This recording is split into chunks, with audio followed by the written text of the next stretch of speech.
महाराज जी प्रणाम। कल्याण हो। महाराज जी, हम 10 महाविद्याओं का जिक्र कर रहे थे कुछ समय पहले तक, जिसमें से हमने 4 या 3 महाविद्याओं के बारे में कंप्लीट कर लिया था। चार महाविद्याओं के बारे में हमने जिक्र कर लिया था।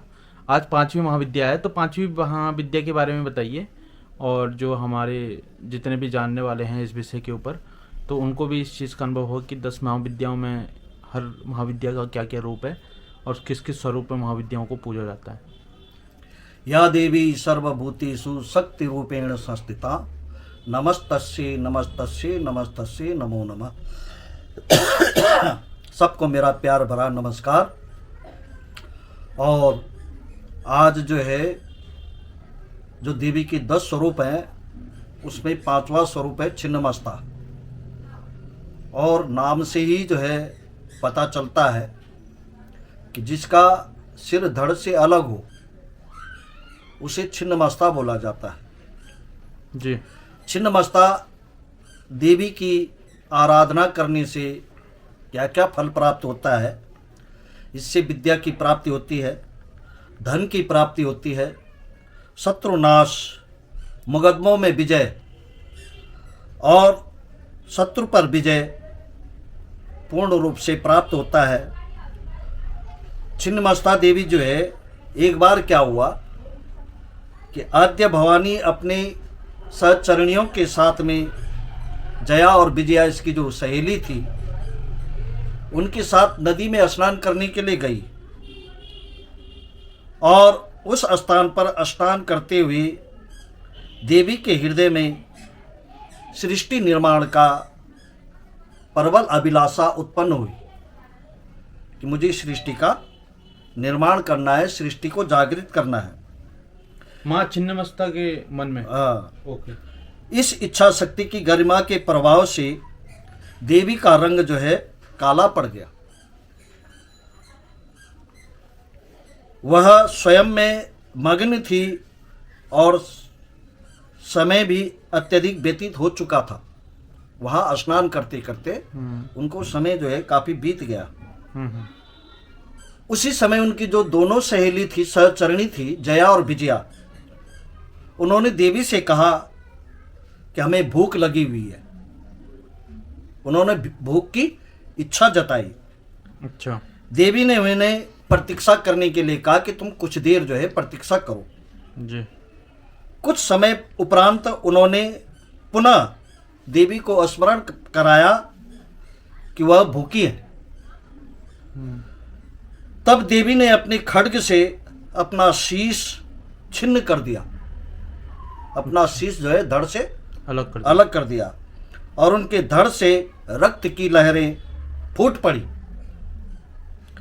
देवी ने अपना कटा हुआ शीश अपने हाथ पर रख लिया और धड़ से प्रवाहित हो रहे रक्त को उनकी सहचरणियों तथा स्वयं उनका मुख पीने लग गया।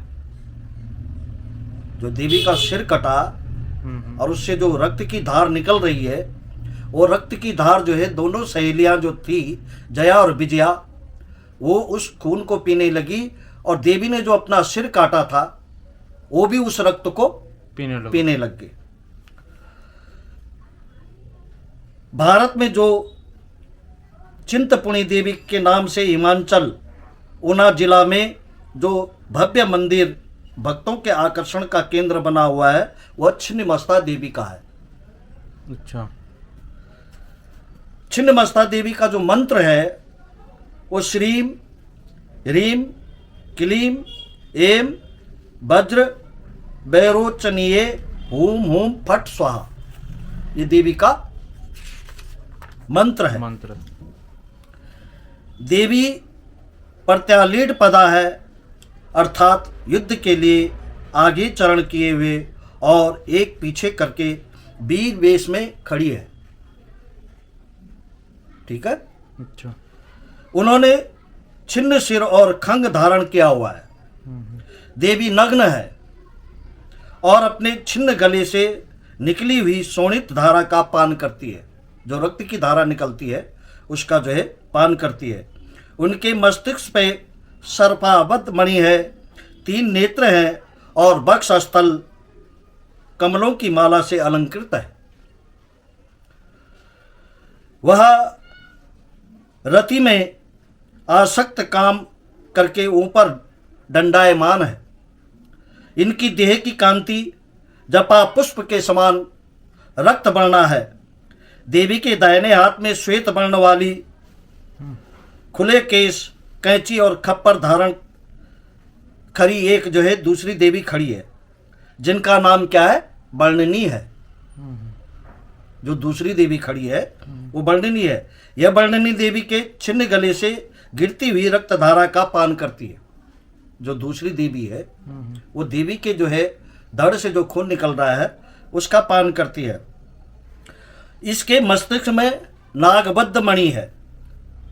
बाईं तरफ खंग खपर धारण कृष्णा वर्णा दूसरी देवी खड़ी है।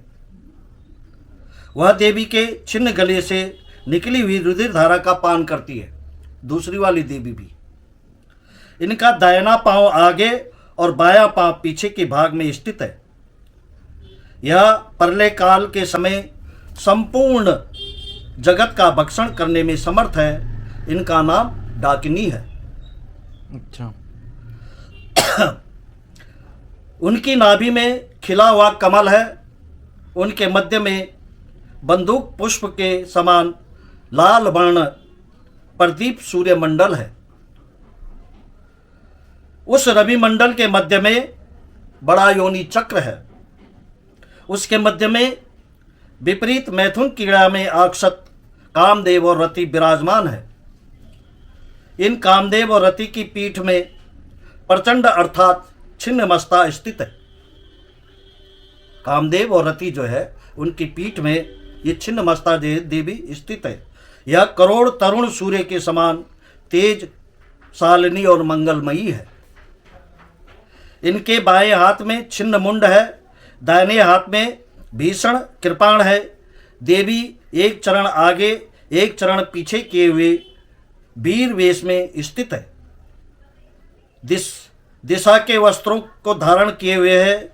उनके केश खुले हुए हैं। वह अपने सिर को काट कर उसकी रुधिर धारा का पान कर रही है। अपने शरीर से जो खून निकला है उसी का ही पान कर रही है। इनके तीनों नेत्र प्रातःकालीन सूर्य के समान प्रकाशमान है। इस देवी के दक्षिण और वाम भाग में निज शक्ति स्वरूपा दो योगिनियां विराजमान है। इनके दक्षिण भाग स्थित योगिनी के हाथ में बड़ी कैंची है। यह योगिनी की उग्र मूर्ति है। यह रक्तवर्ण और रक्त केशी है। यह नग्न है और प्रत्यालीड पद में स्थित है। इनके नेत्र लाल हैं। इनको छिन्न मस्ता देवी अपनी देह से निकलती हुई रुधिर धारा का पान करा रही है। जो योगिनी वाम भाग में स्थित है वह नग्न है और उनके केश खुले हुए हैं। इनकी मूर्ति प्रलय काल के मेष के समान भयंकर है। वह प्रचंड स्वरूपा है। इनका मुखमंडल दांतों से दुर्निक्ष हो रहा है। ऐसे मुखमंडल के मध्य में चलायमान जीव शोभित है। इनके तीनों नेत्र बिजली के समान चंचल हैं। इनके हृदय में सर्प विराजमान है। इनकी अत्यंत भयानक मूर्ति है। छिन्न मस्ता देवी इस डाकिनी को अपने कंठ के रुधिर से तृप्त करती है। ठीक है, ठीक है। अच्छा गुरुजी, एक ये था, जैसे मैं एक किताब हमने देखी थी जो एक ऑस्ट्रेलिया से, एक ऑस्ट्रेलिया था या अभी कुछ ऐसा कंफर्म नहीं है, लेकिन एक बाहर का फॉरेनर था कोई, वो कामाख्या मंदिर है जो कहाँ पड़ता है कामाख्या?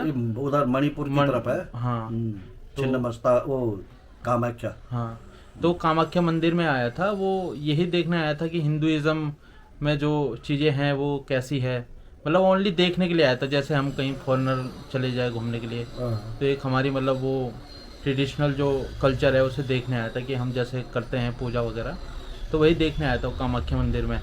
तो कामाख्या मंदिर को बताया जाता है कि वो बहुत बड़ा शक्तिपीठ है और वहाँ पे जो है तंत्र विद्या की बहुत बड़ी उपासना होती है। बड़े बड़े ऋषि मुनि वहाँ पे जितने भी ज्ञानी ध्यानी है वो आते हैं। तो वो भी ऐसे ही आया था। तो वो जब आया तो वो वहाँ पे जब उसने देखा तो उसने एक किताब लिखी। फिर वो वहाँ से मतलब आया तो ऐसे घूमने था, लेकिन फिर वो वहाँ से जा नहीं पाया क्योंकि उसने वहाँ पे जो चीज़ें देखी वो बहुत अलग लेवल पे थी। और उसने जो किताब लिखी द 10 महाविद्यास, उसमें उसने यही बताया कि जो भारत है वो भगवान का जो असली स्थान है वो भारत ही है। तो उस किताब में उसने एक चित्र दर्शाया हुआ है जिसमें कामदेव नीचे है और उनके ऊपर छिन्नमस्ता माता है। तो उसके विषय में क्या था वो, मतलब तो क्या? अभी मैंने बताया नहीं हाँ। कि कामदेव और रति की पीठ में जो है छिन्नमस्ता देवी जो है विराजमान है। कामाख्या जो है जब सती के शरीर का जो है विष्णु के चक्र ने 51 टुकड़े किए थे, तो जहाँ जहाँ वो टुकड़े गिरे वहाँ वहाँ जो है शक्तिपीठ बन गए। अच्छा। तो ये मणिपुर में कामाख्या देवी जो है ये भी वही शक्तिपीठ है। अच्छा। सती का हिस्सा जो है वहाँ गिरा था और कामाख्या के नाम से प्रसिद्ध हुआ। अच्छा। तो 51 शक्तिपीठ है। जैसे रुद्रप्रयाग में काली मठ है, वो भी शक्तिपीठ है। कलकत्ता में जो है काली है, ये शक्तिपीठ है। शक्तिपीठ अलग है और ये जो 10 महाविद्या है ये अलग है। अच्छा। ठीक है। अब ये छिन्नमस्ता देवी का मंत्रोद्धार कैसे होता है? सबसे पहले इसका यंत्र बनाना चाहिए और यंत्र बनाकर छिन्नमस्ता यंत्र बनाकर उसकी षोडशोपचार विधि से पूजा करनी चाहिए। अच्छा। जल हो गया, दूध दही घी शक्कर शहद हो गया, वस्त्र हो गए, तिलक हो गया, अक्षत हो गया, फूल हो गया, फल हो गया, पान सुपारी हो गई। ये जो है षोडशोपचार विधि से इसका पूजन करना चाहिए, तो उस यंत्र का उद्धार हो जाता है। और सर्वप्रथम लक्ष्मी बीज। लक्ष्मी बीज क्या है? श्री। श्री जो है लक्ष्मी बीज है। फिर लज्जा बीज, ह्रीम, ये जो है लज्जा बीज है, का उच्चारण करना चाहिए। इस प्रकार 3 बार करने से छिन्नमस्ता देवी का मंत्रोद्धार हो जाता है। और इसका मंत्र मैंने आपको पहले बता दिया है। फिर देवी का कवच पढ़ना चाहिए। अच्छा। और कवच क्या है? होम बीजात्मिकाम देवी मुंड कत्रु धरापरा हृदयम पातुषा देवी वर्णनी डाकिनी युता। देवी डाकिनी से युक्त मुंड कत्र को धारण करने वाली होम बीज युक्त महादेवी मेरे हृदय की रक्षा करे। अच्छा। महादेवी के हृदय की रक्षा करे। श्री ह्रीम होम एम चैव देवी पूर्व श्याम पातु सर्वदा सर्वांगम में सदा पातु छिन्नमस्ता महाबला। श्रीम ह्रीम होम एम बीजात्मिका देवी मेरी पूर्व की ओर छिन्नमस्ता सदा मेरी सर्वांग की रक्षा करे। अच्छा। वज्र बोरोचनीये हुम फट बीज समन्विता उत्तरश्याम तथाग्नो च वारुणे नेतृत्वे वतु। वज्र बोरोचनीये हुम फट देवी उत्तर में, अग्नि वरुण में और नैत्रिक दिशा में मेरी रक्षा करे।